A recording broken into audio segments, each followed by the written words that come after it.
여러분, 한자 성어 중에 결초보은이란 말이 있습니다. 옛날 중국 춘추전국 시대에 진나라에 위주라는 사람이 있었는데 그는 나이가 들어서 조희라고 하는 젊은 여자를 후처로 얻게 됐습니다. 근데 병이 들자 자기 두 아들을 불러서 내가 죽으면 내 후처를 좋은 집에 다시 결혼시켜서 행복하게 살게 해주라. 너무 젊으니까. 그렇게 유언을 했습니다. 근데 얼마 후에 정신이 혼몽해지자 내가 죽으면 내 후처를 내 무덤에 생매장시키라고. 그리고 죽었습니다.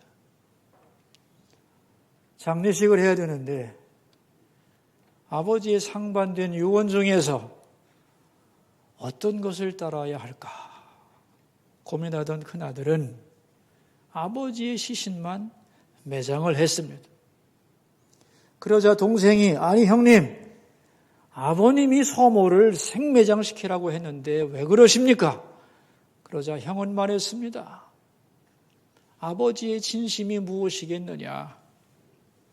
돌아가시기 직전에 혼미한 정신으로 하신 말씀이 아니고 맑은 정신으로 우리에게 하셨던 말씀이 진심 아니겠느냐? 그래서 서모님을 좋은 곳에 개가를 시켜서 행복하게 살게 해드렸습니다.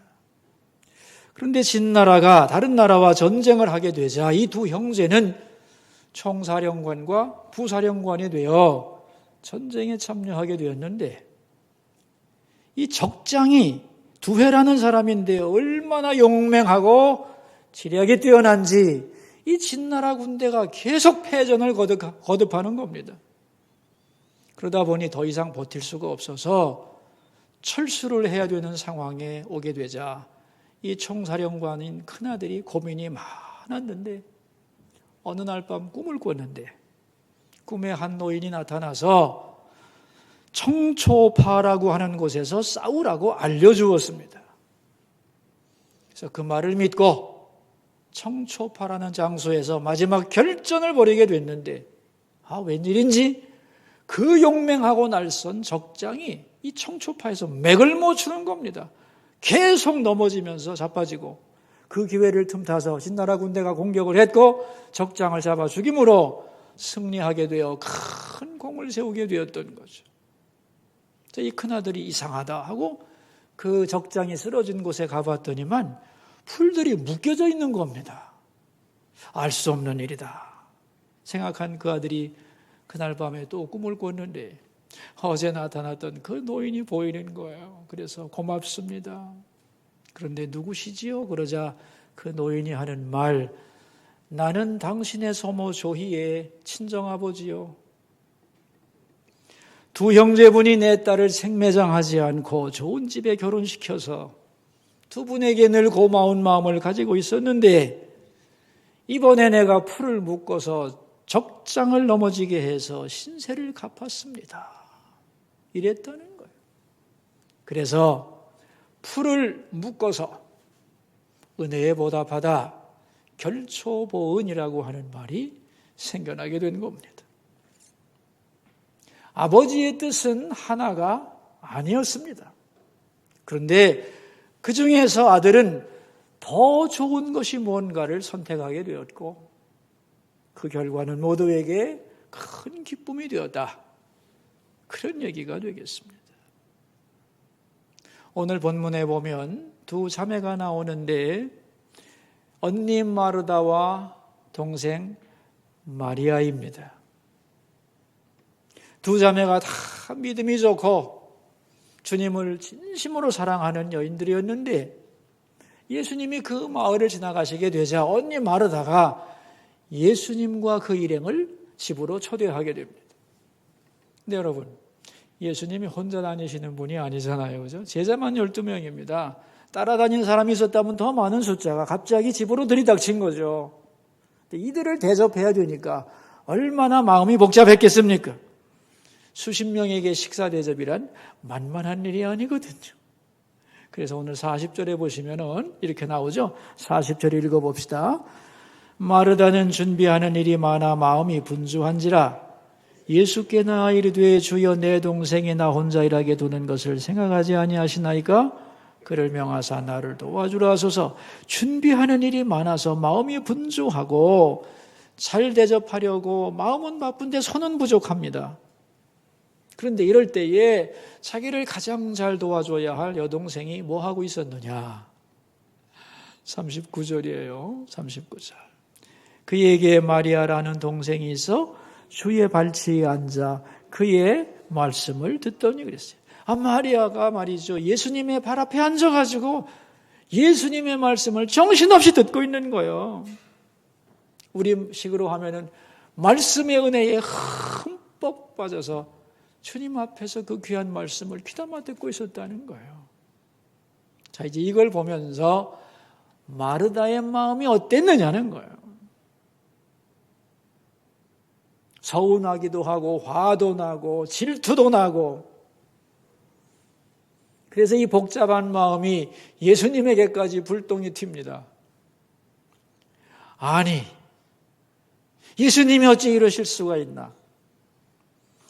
마리아가 내 말은 안 들어도 예수님 말씀은 잘 들을 텐데 내가 이렇게 쩔쩔매고 있는데 너 나가서 마리아야 언니 좀 도와주라. 그러면은 동생이 뻘떡 일어나서 도와줄 텐데 왜 아무 말씀도 하지 않으실까?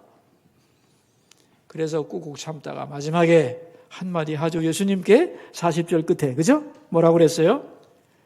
그를 명하사 나를 도와주라 하소서.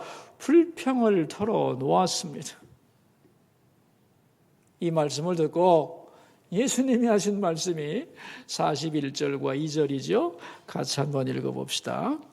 주께서 대답하여 이르시되 마르다야 마르다야 네가 많은 일로 염려하고 근심하나 몇 가지만 하든지 혹은 한 가지만이라도 족하니라. 마리아는 이 좋은 편을 택하였으니 빼앗기지 아니하리라. 마르다야 네가 분주하다 보니 마음에 염려가 많구나. 그런데 너무 많은 것을 하려고 애쓰지 마라. 몇 가지도 괜찮고 단 한 가지만 해도 충분하다. 그 음식에 너무 집착하지 마라.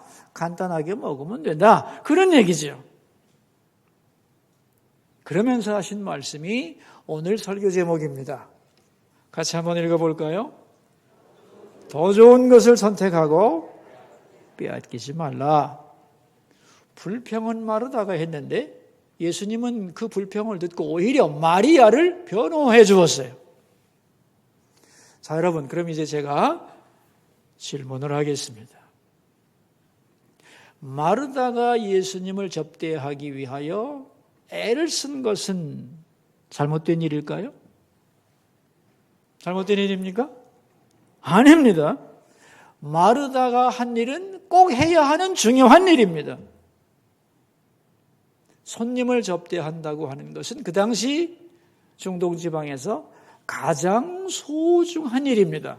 더구나 여성들에게 있어서 가장 중요한 일은 집안에 오신 귀한 손님을 잘 접대하는 것이고 손님이 오셨을 때 그 앞에 나가서 말을 들으려고 해서는 안 되고 주방에서 일을 해야 되는 것이고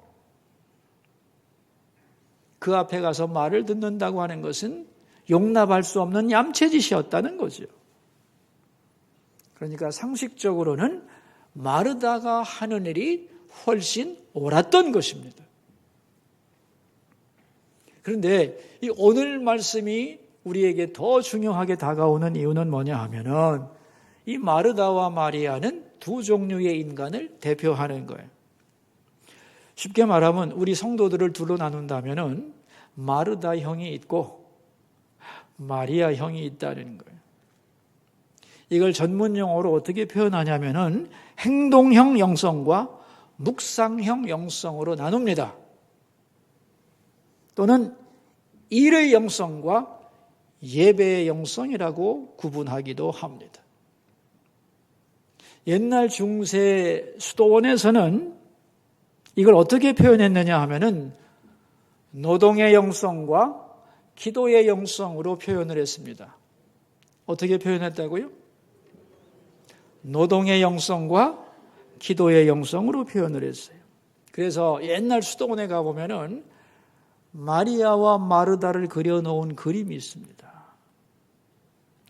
아닌데 나는 수도원에 가서도 그런 여자 그림 못 봤는데? 못 보죠. 여자 얼굴을 그냥 그려놓은 게 아니거든요.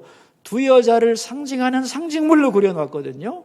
마르다는 개미로, 일하는 개미로, 마리아는 백합화로 그려놨어요.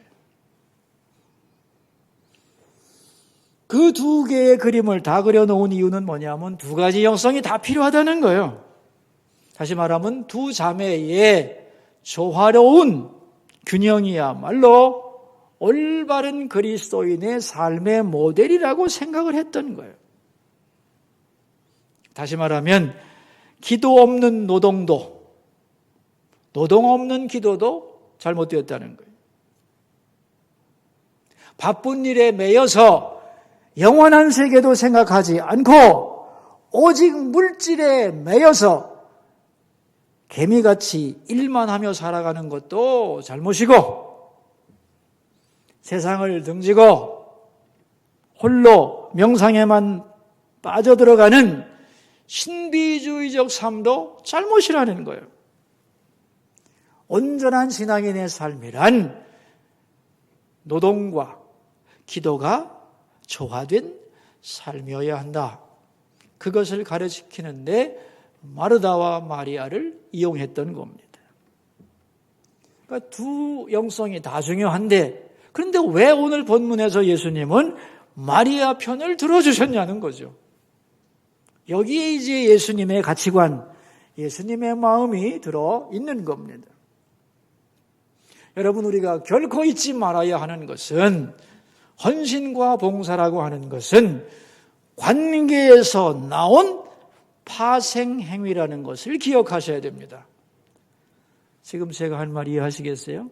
헌신과 봉사는 관계에서 나온 파생행위다.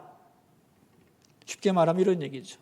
여러분, 우리가 어떻게 하나님의 사랑과 은혜를 힘입을 수 있느냐? 내가 무언가를 많이 행위를 하고 하나님을 위해 일을 많이 하면 하나님의 사랑을 받을 수 있느냐? 그런 걸까요, 여러분? 아니에요. 우리는 무언가를 잘해서 하나님의 사랑을 받는 존재가 아닙니다. 먼저는 하나님의 은총이 있는 거죠.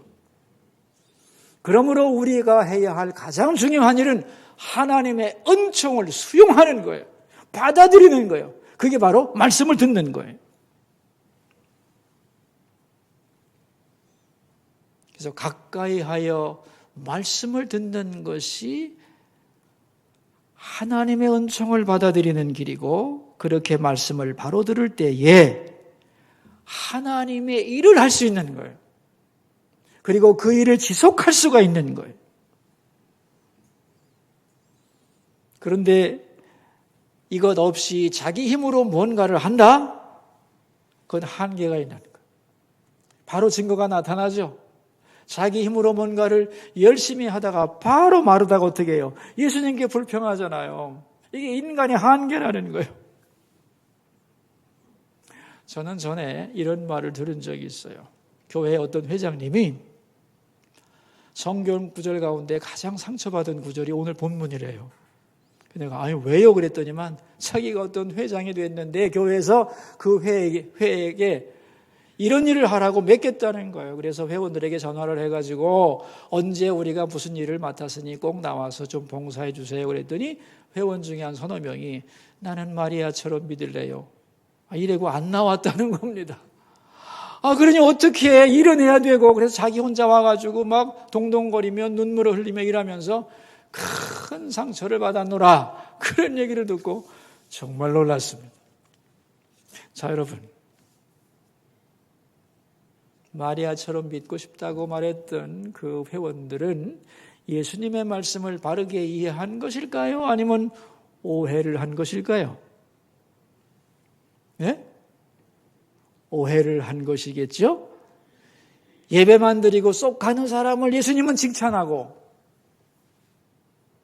말씀을 들을 새도 없이 땀 흘려 일하는 사람을 비난하는 그게 예수님의 의도가 아니라는 거예요. 그럼 뭐냐? 예수님의 진정한 의도는 뭐냐 하면 먼저 하나님의 말씀을 듣고 내 영혼이 충만해지라는 거예요. 그리고 내가 누군지를 알고 그 말씀의 힘을 의지하여 즐겁게 일하라는 거예요. 그것이 안전하고 은혜스러운 신앙생활의 방법이라는 겁니다. 제가 전도사 때 좋은 경험을 했는데요. 1년에 한 번씩 담임 목사님을 모시고 대신방을 하는데 잊지 못할 장면들이 참 많습니다.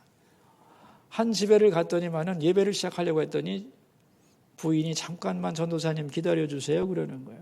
그러더니만 제 남편이 오늘 출근하면서 올 수가 없을 것 같은데 만약에라도 내가 올 수 있으면 우리 집에 신방 온다니까 내가 중간에 잠깐 들릴게 얘기를 했는데 시간을 내서 지금 오고 있으니 거의 다 도착했다고 조금만 기다려달라는 거예요. 그래서 한 2, 3분 기다렸는데 헐레벌떡 그 집에 가장이 들어오셨어요.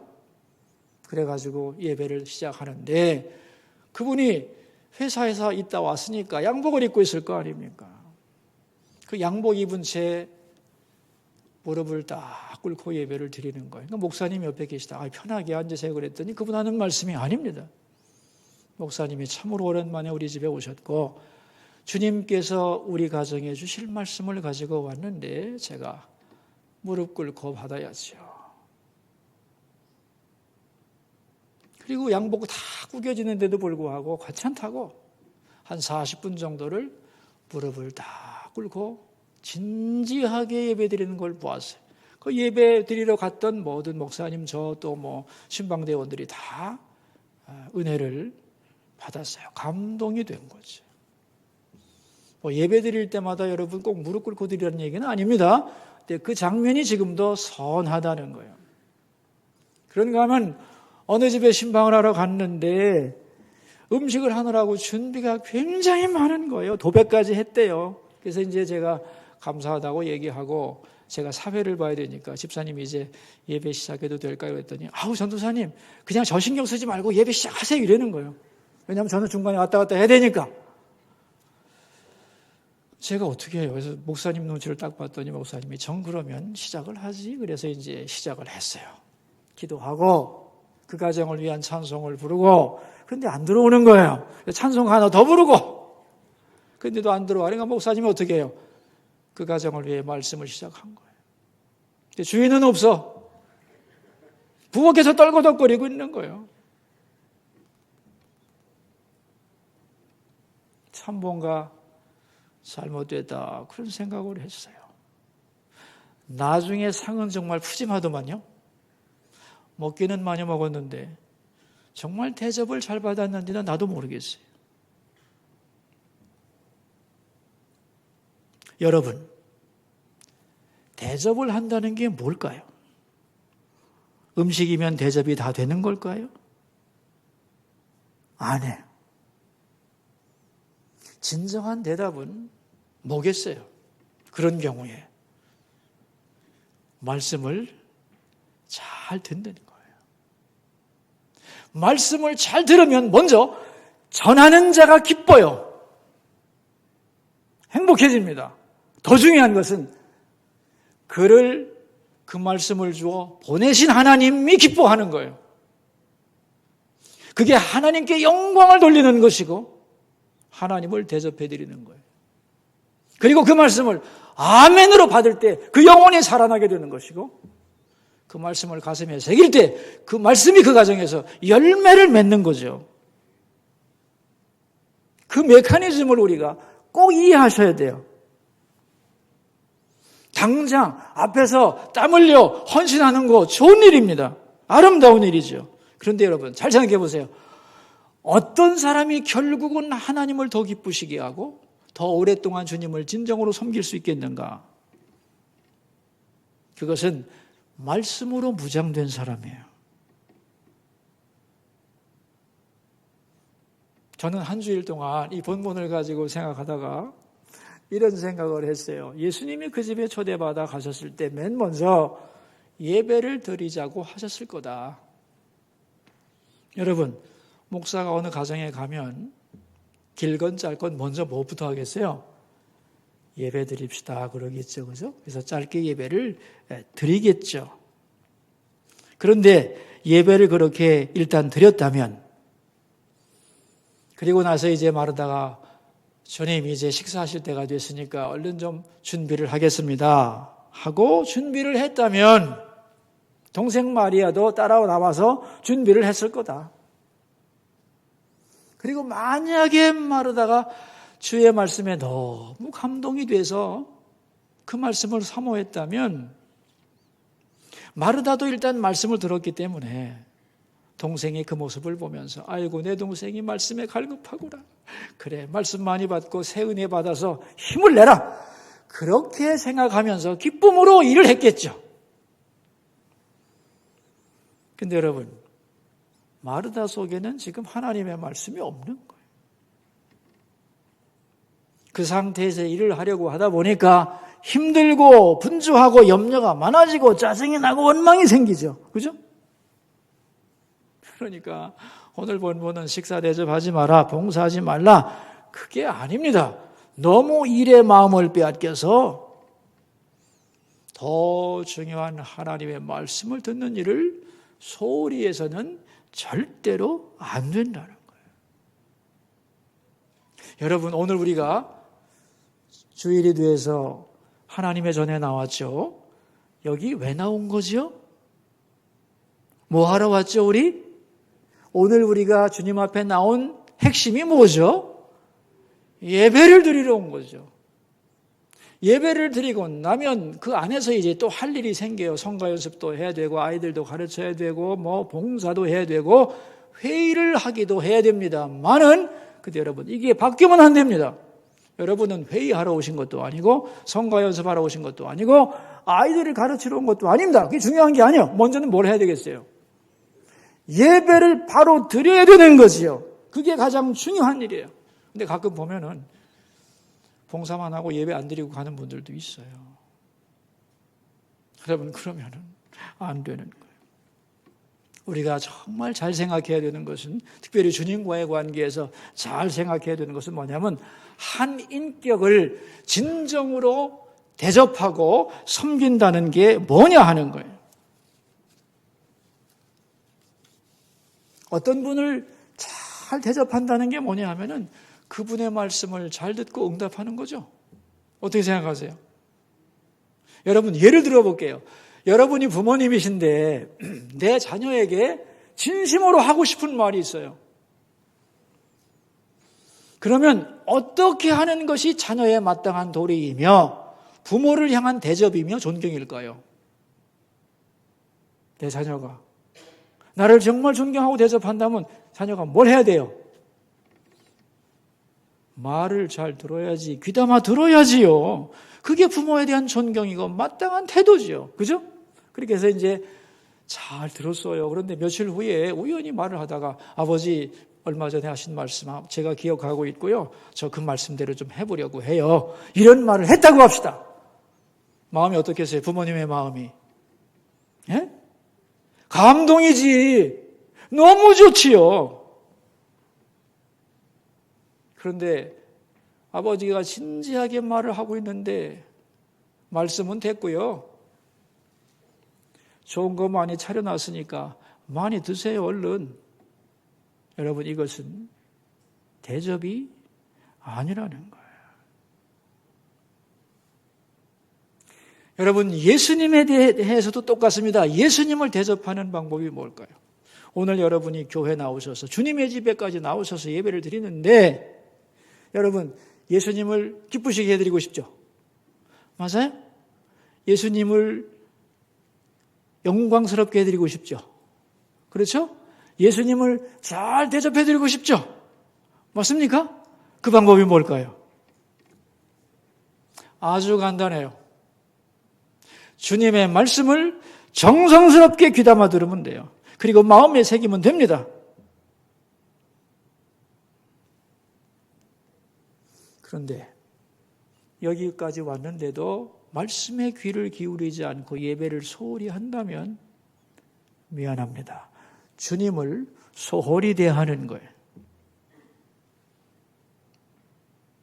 그래서는 안 되죠. 얼마나 많은 시간과 정성을 바쳐 여기까지 와서 결정적인 시간에 주님을 소홀히 대하면 안 되는 거죠. 그래서 여기 예배를 드리다가 내 마음과 생각이 자꾸 흩어지고 잡념이 생긴다면 기도해야 됩니다. 하나님, 집중해서 주의 말씀을 잘 듣게 하옵소서. 아멘. 이게 예배고 주님을 향한 존경이고 사랑이고 내 영혼이 사는 길이죠.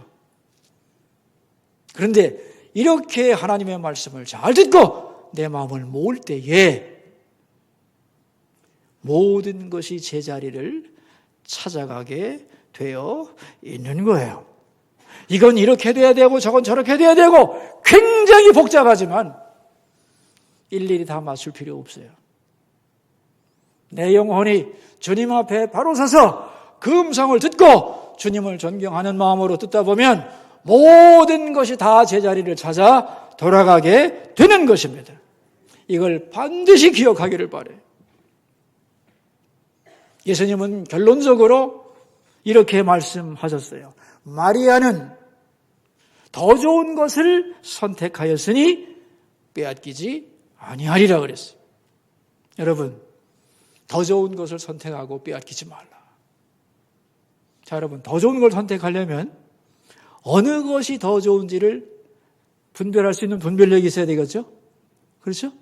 그 다음에는 좋은 것을 뺏으려고 하는 일들이 있다는 거예요. 빼앗기지 않으려면 어떻게 하면 되겠어요? 싸워야 한다는 거예요. 예를 들면 잡념이라고 하는 것을 놓고 생각해 봅시다. 잡념에 빠질 것인가? 주목해 들을 것인가? 어느 것이 더 좋은 거예요? 주의 말씀을 주목하여 듣는 거죠. 잘 들어야 되는 거죠. 더 좋은 것이 뭔지 알았어요. 오케이. 그렇다면 이제 그걸 뺏기지 않으려면 어떻게 하면 돼요? 싸워야 하는 거예요. 잡념과 싸우고 집중하려는 몸부림을 기울여야 된다는 거예요. 그럴 때 빼앗기지 않고 주의 말씀을 제대로 들을 수가 있다는 거죠. 우리는 많은 시간과 장소를 움직이며 살아가고 있습니다. 장소 중에 가장 중요한 장소, 시간 중에 가장 중요한 시간이 언제냐? 언제일까요, 여러분? 언제 계세요, 여러분? 예배 시간이요. 이 시간보다 더 중요한 시간은 없는 거예요. 그러므로 이 예배 시간을 절대로 여러분의 인생에서 빼앗기지 않기를 바랍니다. 그리고 여기 왔으면 절대로 다른 생각을 하지 말기를 바랍니다. 말씀에 집중해야 됩니다. 그래야만 하나님의 뜻을 알 수 있고 그 일을 행할 수 있고 그 일을 지속할 수 있고 하나님의 뜻에 맞게 감당할 수가 있는 거죠.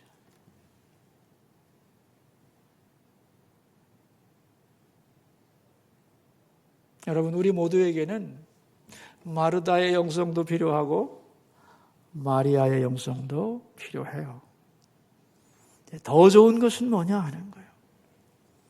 먼저 하나님의 말씀이에요. 거기서 하나님과 나와의 관계를 알아야 하고 하나님의 뜻을 분별해야 돼요. 그리고 그 말씀은 우리를 새롭게 해요. 내가 누군지를 알게 하고 무엇을 해야 되는지 어떻게 해야 되는지를 알게 해주세요. 그 힘을 가지고 즐겁게 일하라는 거예요. 이 은혜가 우리의 살아가는 날 중에 계속되기를 주의 이름으로 축원합니다. 기도하겠습니다. 우리 들은 말씀을 생각하면서 세 가지 제목으로 주님 앞으로 나갑시다. 첫 번째 기도 제목입니다. 언제나 더 좋은 것을 선택하게 하시고 그것을 결코 빼앗기지 않는 인생이 되게 해주소서. 기도하겠습니다. 여러분, 자기 목소리가 자기 귀에 들리도록 소리내서 기도합시다. 하나님 아버지, 오늘 더 좋은 것을 선택하고 빼앗기지 말라는 예수님의 잠언을 생각했습니다. 지금 내가 이 상황에서 선택해야 할 가장 좋은 것은 무엇인가? 그것을 아는 분별력을 주시옵소서. 그리고 그것을 방해하는 것과 싸워서 이기게 해주소서. 그래서 좋은 것을 결코 빼앗기지 않게 하옵소서. 더 좋은 것을 선택하고 빼앗기지 않는 지혜로운 인생, 승리하는 인생 살게 하옵소서. 두 번째 기도 제목입니다. 수서교회의 기도 사역에 힘을 부어주소서. 모두가 함께하는 이 기회에 나도 함께 참여하여 기도에 힘쓰리라. 기도하는 사람으로 거듭나리라. 다시 이렇게 결심하고 동참하게 하소서. 기도하겠습니다. 하나님 아버지, 2022년도는 수서교회가 힘을 모아 기도 사역에 전념하고 있습니다.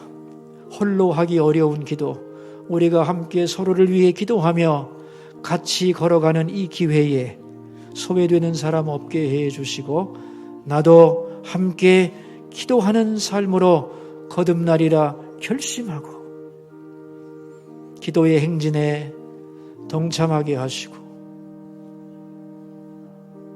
하나님의 은혜 새롭게 경험하며 하나님의 은혜의 세계를 깊이 경험하는 아름다운 역사가 우리 모두에게 넘쳐나게 하옵소서. 마지막 세 번째 기도 제목입니다. 교회학교, 겨울성경학교 위에 은혜를 부어주시고 성도들 중에 몸과 마음이 힘들고 지친 분들을 보혈로 씻어주시고 성령의 기름을 발라주시옵소서.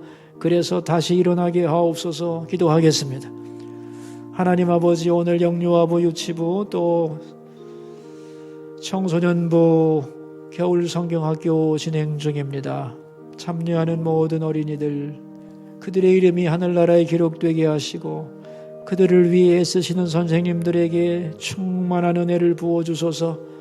우리 수서의 성도들 중에 몸과 마음이 약해지고 지친 분들 많습니다.